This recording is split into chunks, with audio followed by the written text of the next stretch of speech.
আসসালামু আলাইকুম, সবাই কেমন আছেন? আমি আপনাদের দেখাবো কিভাবে দুটো মার্গারিটা পিজ্জা বানাতে হয়। এখানে দুটো পিজ্জা আমি খুলে রাখছি অটোমেটিক। পিজ্জাগুলো এভাবে সুন্দর করে খুলবেন।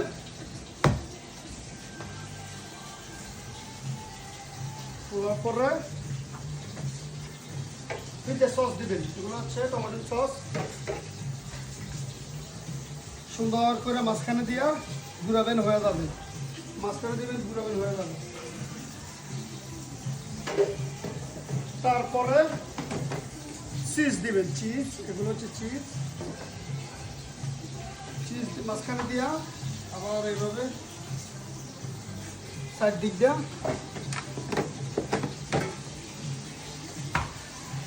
সুন্দর করে দিবেন। পিজ্জা হয়ে গেছে। তো এটা পিজ্জা বানাইতে বেশি সময় লাগে না, একটু সুন্দর করে বানাইলে হয়। তো একবারে সোজা, আপনারা চাইলেও পারবেন।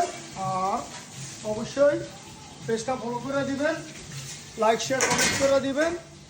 ভালো থাকবেন। আসসালামু আলাইকুম।